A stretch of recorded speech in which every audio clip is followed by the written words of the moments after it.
Hi அஸ்ஸலாமு அலைக்கும் friends. வாங்க இன்றைக்கி ஒரு தொக்கு பண்ண போகிறோம். இது இஞ்சி தொக்கு.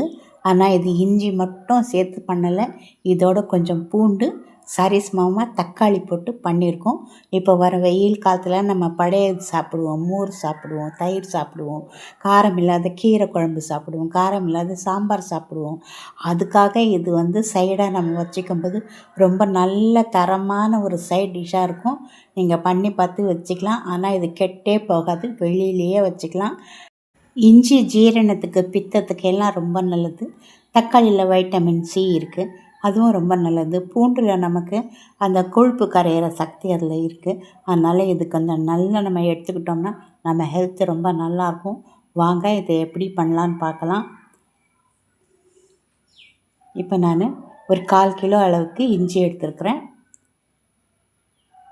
ஒரு 4 தக்காளி எடுத்துருக்குறேன். உங்களுக்கு வேணும்னா நீங்கள் இன்னும் கொஞ்சம் கூட தக்காளி சேர்த்துக்கலாம். ஒரு கட்டி பூண்டு சேர்த்துருக்கேன். பூண்டு நிறைய போட வேண்டாம், கொஞ்சமாக போகிறோம். ஒரு சின்ன எலுமிச்சம்பழம் அளவுக்கு புளி எடுத்துருக்கேன். இது எல்லாத்தையும் நம்ம ஆவியில் வேக வச்சு எடுத்துக்கலாம். இப்போ ஆவியில் நல்லா வேக வச்சு எடுத்தாச்சு. இது மேல் தோல், தக்காளி மேலே இருக்கிற இந்த மேல் தோலெல்லாம் நம்ம இதை எடுத்துடலாம். எடுத்துட்டு இதை கட் பண்ணிக்கலாம். அந்த பின்னால் இருக்கிற அந்த தண்டு பகுதி எல்லாத்தையும் நம்ம கட் பண்ணி சுத்தம் பண்ணிக்கலாம். அந்த தக்காளியை எல்லாத்தையும் நம்ம சுத்தம் பண்ணி எடுத்து ஒரு தட்டில் வச்சுக்கலாம். பாருங்கள், இப்போ நான் கட் பண்ணி அந்த பின்னால் இருக்குல்ல அந்த தண்டு அதை எடுத்துடணுங்க. அதுதாங்க கெட்டு போகிறதுக்கு ரொம்ப வாய்ப்பாக இருக்கும். அதுக்காக அது ஃபுல்லாக எடுத்துருங்க. எடுத்துட்டு இதை கட் பண்ணிவிட்டு இப்போ நம்ம இதை மிக்ஸி ஜாரில் போட்டு அரைக்க போகிறோம். அதுக்கு ஒரு மசாலா நம்ம பண்ணிக்கலாம். ஒரு 3 காஞ்ச மிளகாய் போட்டிருக்கேன். ஒரு 1/2 ஸ்பூன் சீரகம், 1/4 ஸ்பூன் வெந்தயம், ஒரு 1/2 ஸ்பூன் கடுகு. இது கொஞ்சம் தானே எடுத்துருக்கோம், அதுக்காக இந்த கொஞ்சம் மசாலாவே போதும். இதை நல்லா கருக விடாமல் நல்லா சிகப்பாக இதை வறுத்து வச்சுக்கோங்க. நல்லா வறுத்து விட்டுக்கோங்க. இதை நல்லா பொடி பண்ணிக்கலாம். இப்போது நல்லெண்ணெய் நான் கடாயில் ஊற்றிருக்கேன். இந்த நல்லெண்ணெய் காஞ்சதும் கொஞ்சமாக கடுகு போட்டு இதை நல்லா வெடிக்க விட்டுருங்க. இது வெடித்த உடனே நம்ம இஞ்சி அரைச்சி வச்சுருக்கோம். எல்லாமே அரைச்சிட்டோம். இஞ்சி, தக்காளி, புளி எல்லாத்தையுமே அரைச்சிருக்கோம். தக்காளியை தனியாக அரைச்சி வச்சுருக்கேன். நான் இஞ்சியையும் புளியையும் பூண்டையும் தனியாக அரைச்சி வச்சுருக்கேன். இப்போ அதை எண்ணெயில் போட்டு நல்லா வதக்கி விட்டுக்கோங்க. நல்லா வதக்குங்க, வாசனை வர வரைக்கும் நல்லா வதக்குங்க. அது கலர் கூட கொஞ்சம் மாறும். இப்போது அரைச்சி வச்ச இந்த தக்காளியை சேர்த்துக்கோங்க. சேர்த்துட்டு இதையும் நல்லா கலந்து வதக்கிக்கோங்க. நல்லா வதக்குங்க. தக்காளியோட பச்சை வாசனைலாம் போட்டும்.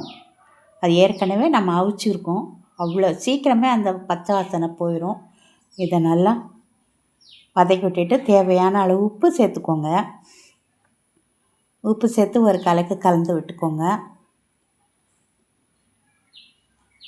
கலந்து விட்டுட்டு இப்போ நம்ம இதில் மஞ்சப்பொடி சேர்த்துக்கலாம், காரப்பொடி சேர்த்துக்கலாம். உங்களுக்கு தேவையான அளவு காரப்பொடி சேர்த்துக்கோங்க. நான் 3 ஸ்பூன் காரப்பொடியும் ஒரே ஒரு ஸ்பூன் காஷ்மீரி மிளகாய் பொடியும் சேர்த்துருக்கேன். ஒரு கலருக்காக கலர் நல்லா வரும் காஷ்மீரி மிளகாய் பொடி போட்டோம்னா, அதுக்காக நான் சேர்த்துருக்கேன். இதையும் நல்லா பச்சை வாசனை போகிற வரைக்கும் நல்லா கலந்து விட்டுக்கோங்க. இதில் தண்ணி எதுவுமே நம்ம சேர்க்கக்கூடாது, தண்ணி இல்லாமல் தான் இதை செய்யணும். இப்போ இது வறண்டா மாதிரி இருக்கும்போது நம்ம இதில் கொஞ்சம் எண்ணெய் ஊற்ற போகிறோம். எண்ணெய் நடுவில் தண்ணிக்கு பதில் நம்ம எண்ணெய் தான் சேர்க்க போகிறோம். அதனால தான் இதை வெளியிலேயே வச்சுக்கலாம், கெட்டே போகாது. எண்ணெய் ஊற்றிக்கோங்க.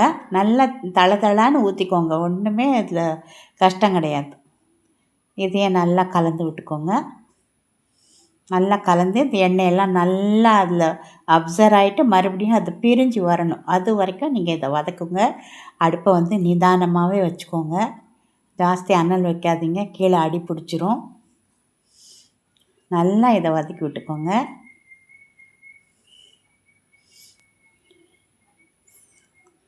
இப்போ மறுபடியும் அதில் கொஞ்சம் எண்ணெய் சேர்த்துக்கலாம். எண்ணெய் குறைய நீங்கள் எண்ணெய் சேர்த்துக்கிட்டே இருங்க. நல்லெண்ணெய் தான் சேர்க்கணும். நல்லெண்ணெய் சேர்த்தா தான் வயிற்றுக்கு ரொம்ப நல்லது. இஞ்சிக்கு, தக்காளிக்கு, பூண்டுக்கு எல்லாத்துக்குமே அந்த நல்லெண்ணெய் சேர்க்கும்போது வயிறு ரொம்ப நல்லாயிருக்கும். இப்போ நம்ம பொடிச்சு வச்சோம் இல்லையா மசாலா, அந்த மசாலாவை சேர்த்துக்கலாம். சேர்த்து இதையும் நல்லா கலந்து விட்டுக்கோங்க.